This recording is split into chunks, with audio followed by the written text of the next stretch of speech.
Mula ulit tayo mga tol kay Melv's Castle. Atrasan daw mga tol ang mga Chinese, no? Naduwag na pala.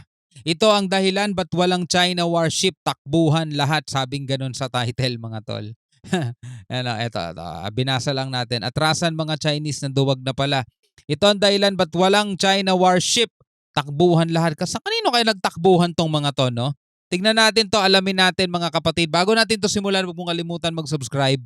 Click mo na rin ang notification bell para ma-notify ka pag may mga bago tayong reaction video tulad nito. So huwag na natin patagalin pa, panoorin na natin to mga tol. Dahil sa posibilidad na may manggulo sa China, Carrier Strike Group ng US Indo-Pacific Command nasa Palawan pala. Ooh. Ayun, nag-aabang sa mga Chinese kung may eepal. Hindi ibinalita to ng media, pero marami kasing nakahalata. US, basahin nga natin. Hindi US Carrier Strike Group 9 spotted on Landsat 89, 233 km west-northwest of Linapacan Strait west of Palawan. No, along with CVN-71, there are two identifiable Arleigh Burke class destroyers and one other vessel largely hidden behind clouds which I assume to be the USS Lake Erie. Sabing ganon. ibinalita to ng media, pero marami kasing nakahalata. Wala raw ni isang Chinese warship na nagpakita sa West Philippine Sea. Di tulad nung nakaraang linggo na may nakikisali. Paanong hindi matatakot ang China? Aircraft carrier ng USS Theodore Roosevelt ang nakabantay. Samahan mo ba to ng isang battle cruiser? Tapos may dalawa pang destroyer. Dito talagang makikita mong nakaalerto ng todo ang Estados Unidos. Kumpirmado na rin na nag-deploy ang US at Australia ng surveillance aircraft. Nagbabantay at nagbibigay ng impormasyon sa Pilipinas kung saan aatake. Ito namang mga Chinese na to mga tol eh. Sa Pilipinas lang naman matapang tong mga to eh. Sa mga barko lang naman ng Pilipinas maangas tong mga to eh. Naalala ninyo, binigyan natin ng reaction video nung nakaraan, pumasok sila doon sa karagatan ng Japan, sa may papalapit sila sa may Senkaku Island o pinalibutan sila ng Japan Coast Guard. May nag-water cannon ba sa kanila? Naging supot bigla yung water cannon mga tol eh. Imagine mo kung sa Pilipinas yon, di ba? Tayo mismo pinapalayas, binubulas tayo, wina-water cannon. O sa Japan, wala naman silang nagawa. O basang-basa na natin yung mga kilusan ng mga yan eh. Ngayon mas malinaw na ang lahat. Bakit laging may lumilipad sa himpapawid tuwing may resupply mission? Para magbigay ng data kung may gagawin man ang China, agad-agad makakaatake ang ating pwersa. Ngayon, ang resupply mission natin ngayon, airdrop mga tol. O kaya wala tayo nabalitaan ngayon ng mga habulan na naman, water cannon na naman. Wala tayo nabalitaan kasi airdrop. Inilaglag lang mga tol no, ng eroplano yung resupply ngayon dun sa Ayungin. Nagigets nyo na ba? BRP. Kaya kung akala ng China magpapadaig tayo, nahihibang na sila. Dito nagpapahiwatig raw ang Pilipinas na handa nitong labanan ang China kahit gulo pa ang kapalit. Wala, hindi talaga tayo yuyuko mga tol. Do ayaw natin ng gulo, ayaw natin ng gera. No, hangga't maaari mahukuha natin to sa mapayapang paraan na sa tamang usapan lang. Ang ginagawa ng ating gobyerno talagang humihingi ng simpatsya ng saklolo ng tulong sa ibang mga bansa para hindi tayo abusuhin ng China. Kasi kung tayo lang mga tol at wala tayo mga bansang kakampi o papanig sa atin, matagal na talaga tayong tinapaktapakan ng China. Ngayon pa nga lang, ganun ang ginagawa nila sa atin di ba? Wala, magiging no choice tayo doon kundi pumalag talagang parang na yun, pagpapatiwakal na yun mga tol. Kasi alam naman natin kung ano lang ang meron tayo at ano ang meron ng China kung ilalaban sa atin. Pero good thing na lang ay nababalitaan na ngayon ng buong mundo kung ano yung mga ginagawang pambubulas ng China.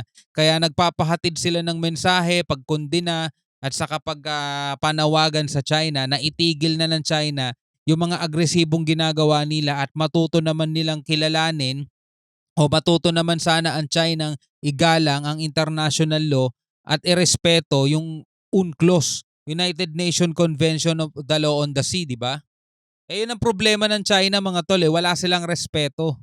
This Balikatan iteration, we have seen a lot of live fire exercise, sinking exercise, At the same time, an increased tempo in our western border and our northern borders in the Batanes area, the area near Taiwan. So I think this is a strong message that the Philippines is dead serious when it comes to its shift in defense policy. And at the same time, well, on the military level, Balikatan is super helpful in terms of ensuring interoperability. Dito nga lang sa pagpapalubog ng barko, 'di ba, bago pa natin palubogin yung barkong made in China na yan, katakot-takot na babala na sinasabi ng China. Oh. Imagine nyo kung panahon ni Duterte to. O sasabihin ni Duterte, wag nang ituloy na palubogin yung barko. Gagalit si Xi Jinping. Gagalit yung China, wag nang ituloy. Oh, wala. Oh, ayan pinalubog pa rin. Lubog Pinaulanan ba naman ng missile yung barkong yun in terms of ensuring interoperability. So this is operation among allies, among our defense partners. Yan. But remember, in this iteration of Balikatan, the Coast Guard was also involved. It's the first time that the Philippine Coast Guard was involved. Yeah. And so that would tell you that most probably the Philippines and its allies are thinking of this kind of action. What we are doing is defending our sovereign rights and our sovereignty. And what we are doing is defending our sovereign rights and our sovereignty in the West Philippine Sea. And we have no intention of attacking anyone with Oo, wala tayong intensyong umatake. Dumidepensa lang tayo. Doon nakukulangan ng maraming mga Pilipino, nakukulangan sa nagiging aksyon ng gobyerno. Pero kailangan talagang unawain natin bakit nagiging ganito ang aksyon ng ating gobyerno. Kasi hindi talaga pwedeng puro tapang lang ang iiral, mga tol. Matutunaw talaga tayo. Imagine mo na lang kung ano yung nangyayari sa ibang bansang nagkakaroon ng gera ngayon. Wag sanang mangyari yan dito sa atin, di ba? Loob ni Pangulong Marcos na ipaglaban ang ating karapatan sa ating teritoryo. Kaya sa mga Pilipino dyan na pro-China at pro-Duterte China, ba't di na lang kayo pumanig sa gobyerno? Tayo Tama. mga Pilipino rin naman ang makikinabang dyan sa West Philippine Sea. Tama. Nakakadismaya lang na Pilipino kayo pero gusto nyong pumanig sa ibang bansa tulad ng China. Wala Wala silang pangkain Kailangan talaga nilang pumanig kasi kailangan nilang kumain Mga mga nagbebenta yan ng dangal Hindi na nila iniisip ang future. Kung meron pa bang West Philippine Sea sa hinaharap, di ba? Wala. Ang problema nila yung ngayon, yung kakainin nila ngayon. Kaya kahit todo init ng araw, tatakbo sila sa US Embassy para mag-rally. Grabe, maikipagsalpukan sa mga pulis. Magkano kaya mga bigayan doon? Anong klaseng mindset meron kayo? Pera. Malaking kahihiyan talaga yan. Talaga.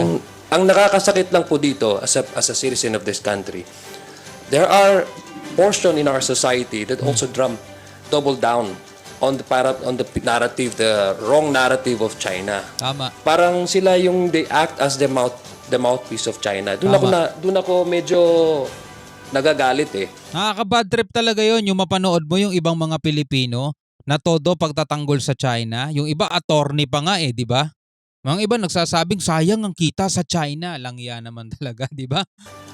I think it's very clear ang position ng ating president, ang ating gobyerno, that we have to fight for our claim. At hindi lang ito arbitrarily claimed by the Philippines. This a basis for this is the ruling of the UNCLOS. Tama. And internationally, we have the moral high ground to claim these areas in the West Philippine Sea.